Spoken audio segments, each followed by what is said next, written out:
പിന്നീട് ഒട്ടും സമയം കളയാതെ ട്രീസ പെട്ടെന്ന് തന്നെ മുകളിലേക്ക് ഓടിക്കയറി. പടവുകൾ ഓടിക്കയറുന്ന ട്രീസയെ ആലീസ് അല്പനിമിഷം നോക്കി നിന്ന ശേഷം ആര്യനെയും വിളിച്ചുകൊണ്ട് പിന്നാലെ ആലീസും പോയി. ആദത്തിന്റെ മുറിക്ക് മുന്നിലെത്തിയ ട്രീസ പെട്ടെന്ന് തന്നെ ആദത്തിന്റെ മുറിയുടെ വാതിൽ കൊട്ടുവാൻ തുടങ്ങി. ആദം വാതിൽ തുറക്ക്, ഞാൻ ട്രീസയാ, എനിക്ക് ജിയമോളെ കാണണം, വാതിൽ തുറക്കാനാ പറഞ്ഞത്, നീ ഇത് തുറന്നില്ലെങ്കിൽ ഞാൻ ചവിട്ടി പൊളിക്കുന്നത്. പരിഭ്രാന്തിയോടുകൂടി ട്രീസ വാതിലിൽ കൊട്ടിക്കൊണ്ട് തന്നെയിരുന്നു. ഇതേ സമയം മുറിക്കുള്ളിലെ വലിയ സോഫായിൽ ജിയയെ നോക്കിക്കൊണ്ട് കാലിന്മേൽ കാലം കയറ്റി വെച്ച് താടിക്ക് കയ്യും കൊടുത്തിരിക്കുകയായിരുന്നു ആദം. ജിയയെ അടിമുടി നോക്കിക്കൊണ്ട് ഏതോ ഒരു ചിന്തയിലിരുന്ന ആദത്തിന്റെ ചിന്തകളെ തടസ്സപ്പെടുത്തും വിധം ട്രീസയുടെ വാതിലിലുള്ള കൊട്ട് കേട്ട് അവൻ ചാടി എഴുന്നേൽക്കുന്നു.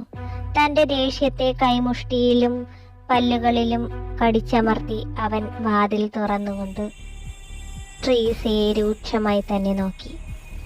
ഈ വയ്യാത്ത ജിയമോളെ എന്തിനാ നീ ഇങ്ങോട്ട് കൊണ്ടുവന്നത്? അതോ നിന്റെ റൂമിലേക്ക്? നീ എന്തിനാ എന്നിട്ട് വാതിൽ അടയ്ക്കുന്നത്? മറ, എനിക്ക് ജിയെ കാണണം. ട്രീസയുടെ വാക്കുകൾ കേൾക്കവേ നെറ്റി ചുളിച്ചുകൊണ്ട് ആദം രൂക്ഷമായി തന്നെ ട്രീസയെ നോക്കി നിന്നു. നീ എന്നെ നോക്കി പേടിപ്പിക്കുകയൊന്നും വേണ്ട. എനിക്ക് ജിയമോളെ കാണണമെന്ന് പറഞ്ഞാൽ ഞാൻ കണ്ടിട്ടേ പോകുള്ളൂ. മാറി നിൽക്കങ്ങ് എന്ന് പറഞ്ഞ് ആദത്തിനെ തള്ളി മാറ്റാൻ ശ്രമിക്കവേ അവളുടെ കയ്യിൽ കയറി പിടിച്ചുകൊണ്ട് ട്രീസയെ രൂക്ഷമായി നോക്കിക്കൊണ്ട് ആദം പറഞ്ഞു, excuse me, who are you?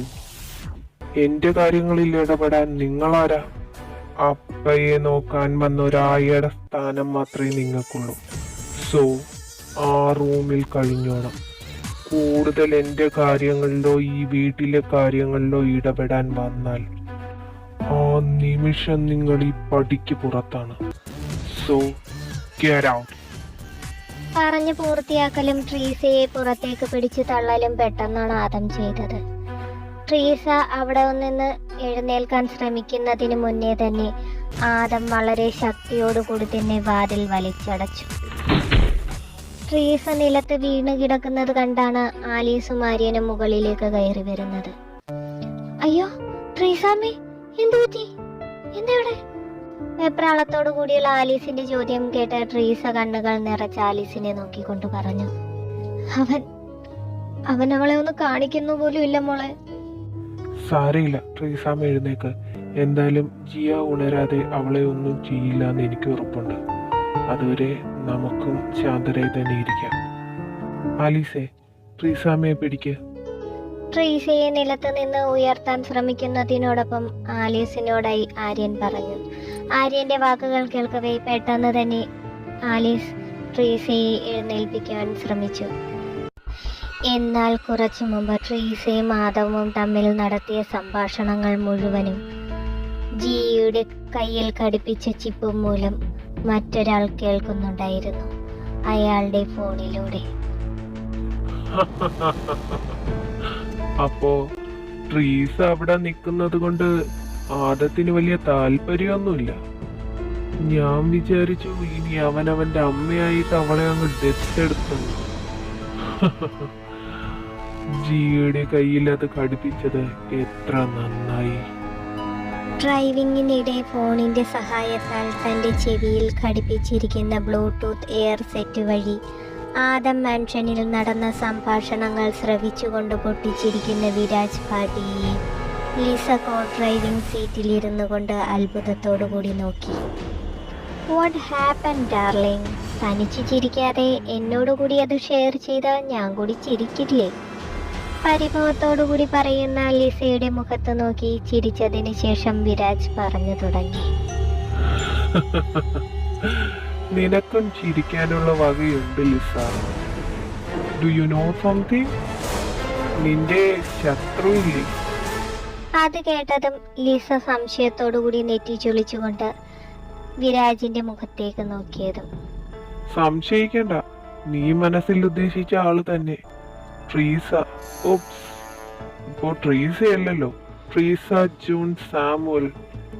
അവരെ സ്നേഹത്തോടുകൂടി ആദം മാൻഷനിലേക്ക് വിളിച്ചു കയറ്റിയതല്ല, അവർ വലിഞ്ഞു കയറി വന്നതാണെന്നതിന്റെ തെളിവ് ഇപ്പൊ എന്റെ കൈവശമുണ്ട്. ആദവും ട്രീസയും തമ്മിൽ നടന്ന സംഭാഷണങ്ങൾ ഒന്നുവിടാതെ വിരാജ് ലിസയോട് പറയുന്നു.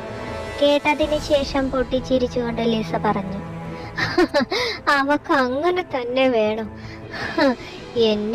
എന്നെ ചവിട്ടി പുറത്താക്കിയിട്ട് ആ സ്ഥാനത്ത് കയറിയിരിക്കാൻ ആഗ്രഹിച്ചവളല്ലേ. എനിക്ക് അല്ലേലും ഉറപ്പുണ്ടായിരുന്നു വിരാജ്, ഒരിക്കലും ആദം ട്രീസയെ അംഗീകരിക്കില്ലെന്ന്. ആദം ട്രീസയെ മാത്രമല്ല, ലോകത്തുള്ള ഒരു പെണ്ണിനെയും അംഗീകരിക്കില്ല. അതിനു വേണ്ടുവോളമുള്ള അനുഭവങ്ങൾ ഞാൻ അവന് നൽകിയിട്ടുണ്ട്. ആദത്തിന്റെ ബാല്യകാലത്തിൽ അവന് നൽകിയ വേദനകൾ ലിസ ഓരോന്നായി ഓർത്തെടുത്തുകൊണ്ടേയിരുന്നു. ഇതേ സമയം ആദം മാൻഷനിൽ ഒരുറക്കത്തിൽ എന്ന പോലെ ബോധമറ്റ് കിടക്കുന്ന ജിയെ കാലിന്മേൽ കാലും കയറ്റി വെച്ച് ആ വലിയ സോഫയിൽ ഇരുന്നു കൊണ്ട് നിരീക്ഷിച്ചു കൊണ്ടിരിക്കുകയായിരുന്നു ആദം. അവന്റെ കണ്ണുകൾ ജിയുടെ വലത് കൈയിലെ വെച്ചുകെട്ടിൽ തന്നെ സ്ഥാനം പിടിച്ചിരിക്കുകയായിരുന്നു. ആകാംക്ഷ അടക്കാനാവാതെ ആദം ഇരുന്നിരുന്ന സോഫയിൽ നിന്നും മെല്ലെ എഴുന്നേറ്റു. ഓരോ അടി വെച്ചായി അവളുടെ അരികിലേക്കെത്തി. വലത് കൈ അവന്റെ ഇരു കൈകളിലുമായി പിടിച്ചുയർത്തിക്കൊണ്ട് ജിയെ മെല്ലെ ഒന്ന് നോക്കി. പിന്നീട് ഒട്ടും സമയം കളയാതെ ആദം മെല്ലെ അവളുടെ കയ്യിലെ കെട്ടഴിക്കുവാൻ തുടങ്ങി. കെട്ടഴിച്ചതും അവന്റെ ശ്രദ്ധയിൽപ്പെട്ടു കൈയുടെ ഭാഗത്തായി സ്റ്റിച്ച് ചെയ്തിരിക്കുന്നത്. അത് കണ്ടതും അവനിൽ എന്തോ സംശയം മുളപൊട്ടി. അവന്റെ കണ്ണുകൾ ഒരു രാക്ഷസന്റെ കണ്ണുകൾ പോലെ തിളങ്ങി. ഒന്ന് ചിന്തിക്കാൻ പോലും നിൽക്കാതെ തൊട്ടരികിൽ ആപ്പിൾ മുറിക്കുവാൻ വെച്ചിരുന്ന കത്തിയെടുത്ത് ജിയുടെ കൈയിലെ സ്റ്റിച്ചുകൾ മുറിച്ചു മാറ്റി.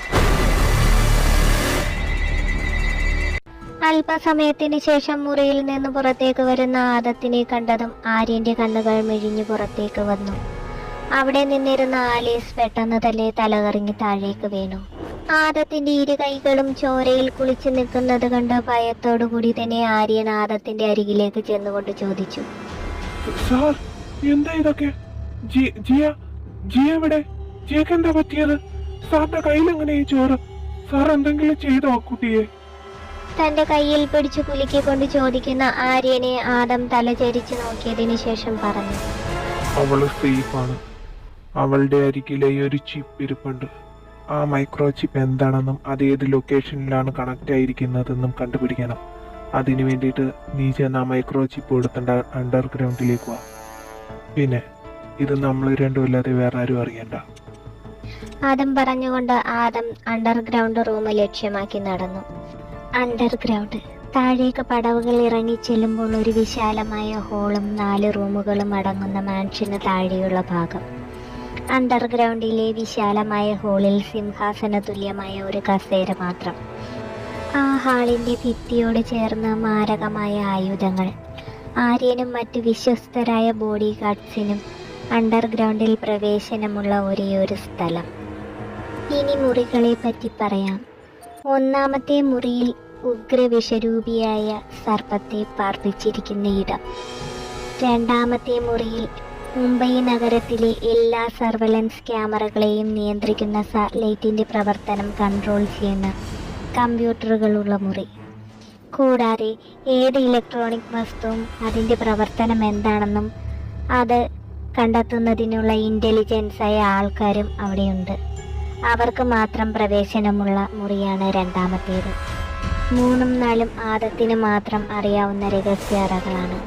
അവിടേക്ക് ആര്യന് പോലും പ്രവേശനം നിഷിദ്ധമാണ്. ആദം പോയത് 2-ാമത്തെ മുറിയിലേക്കായിരുന്നു. ആദത്തിന്റെ സാന്നിധ്യം അറിഞ്ഞതും അവിടെ ജോലി ചെയ്തിരുന്ന ആളുകൾ പെട്ടെന്ന് തന്നെ ബഹുമാനാർത്ഥം തലയിൽ നിന്ന് അവരുടെ ഇയർഫോൺ മാറ്റിയതിന് ശേഷം എഴുന്നേറ്റ് നിന്ന് വന്നിച്ചു. ആര്യൻ ഇപ്പോൾ ഒരു മൈക്രോ ചിപ്പ് കൊണ്ടുവരും. അതെന്താണെന്നും അതിന്റെ പ്രവർത്തനം എങ്ങനെയാണെന്നും അതേത് ഭാഗത്താണ് ലൊക്കേറ്റ് ചെയ്തിരിക്കുന്നതെന്നും കണ്ടുപിടിക്കണം. ശരി സാർ. ആദം ആദത്തിന്റെ ആജ്ഞക്ക് തലകുലുക്കി സമ്മതം മൂളവെയാണ് ആര്യൻ വരുന്നത് ആ ജീവനക്കാരുടെ ശ്രദ്ധയിൽപ്പെട്ടത്.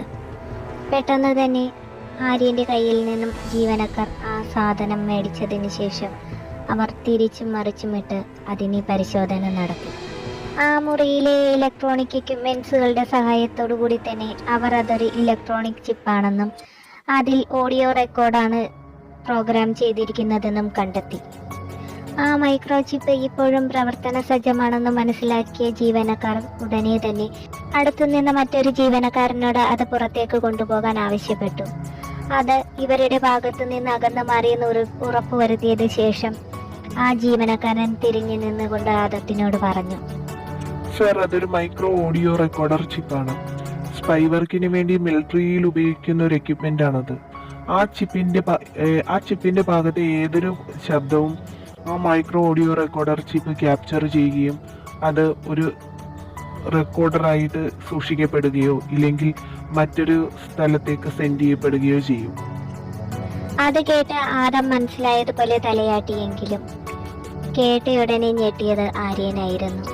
പെട്ടെന്ന് തന്നെ ആര്യൻ ആദത്തിന്റെ മുഖത്തേക്ക് നോക്കി. സാർ, അതെ ആര്യൻ, ഇത് ജിയുടെ ശരീരത്ത് ഫിക്സ് ചെയ്തിരിക്കുകയായിരുന്നു. സംശയം കൊണ്ടാണ് ഞാൻ ആ മുറിപ്പാടൊന്ന് പൊട്ടിച്ചു നോക്കിയത്. പക്ഷേ ഞാൻ ഊഹിച്ചത് ശരിയായിരുന്നു. എൻ്റെ ശത്രുക്കളിൽ ആരോ ഒരാൾ നമുക്കുള്ള കിണിയൊരുക്കിയത് ജിയുടെ ശരീരത്തിൽ തന്നെയായിരുന്നു. അതിനു വേണ്ടിയിട്ടാണ് അവളെ ഇവിടെ നിന്നും കടത്തിയത്. ആര്യന്റെ സംശയത്തിന് ആദം മറുപടി നൽകവേ കുറച്ച് സമയം പിന്നോട്ട് ആര്യൻ ചിന്തിച്ചു.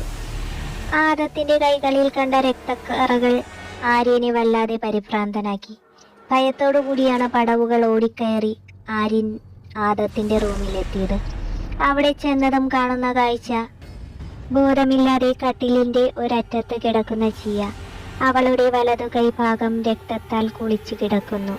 മുറിവ് വെച്ചു കെട്ടിയിട്ടുണ്ടെങ്കിലും രക്തം മുറിവിൽ നിന്ന് പോകുന്നത് ആര്യന്റെ ശ്രദ്ധയിൽപ്പെട്ടു.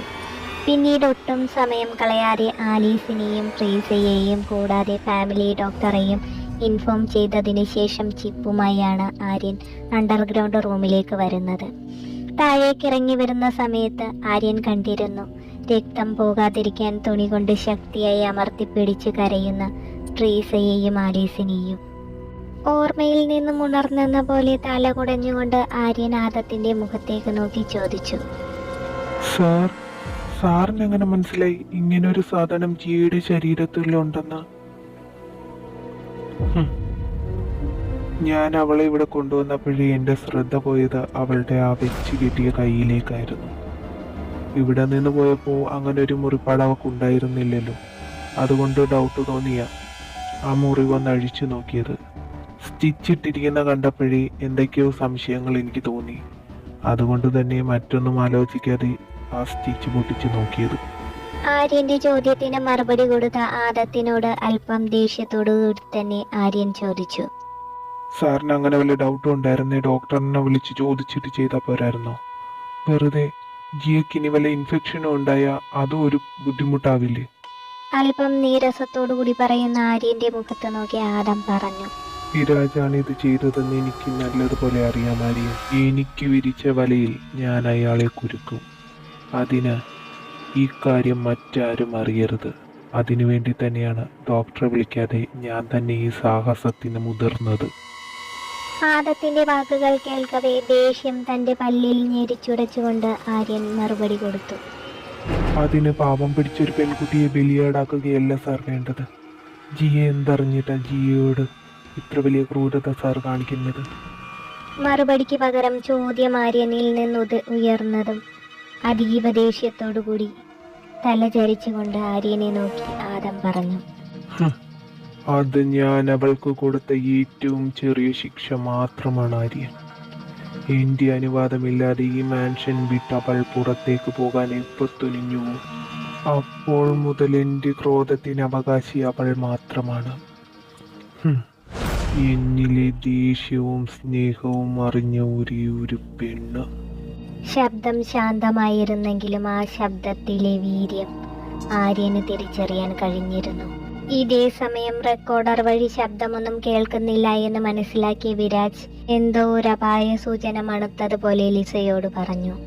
മറുവശത്ത് നിന്ന് ശബ്ദമൊന്നും കേൾക്കുന്നില്ലല്ലോ ലിസ. ഇനി ആദത്തിന് വല്ല ഡൗട്ടും തോന്നി കാണൂ. തന്റെ ചെവിയിൽ വെച്ചിരിക്കുന്ന ഇയർഫോൺ ഒന്നുകൂടി അമർത്തി പിടിച്ചുകൊണ്ട് വിരാജ് ലിസയോട് പറഞ്ഞതും സംശയമേതുമില്ലാതെ ലിസ വിരാജിനോട് പറഞ്ഞു തുടങ്ങി. ഏയ്, അതിനുള്ള ബുദ്ധിയൊന്നും അവന് കാണത്തില്ല. അതെന്തായാലും അവളുടെ ശരീരത്തിലല്ലേ നമ്മൾ ഫിറ്റ് ചെയ്തിരിക്കുന്നത്. So don't worry darling.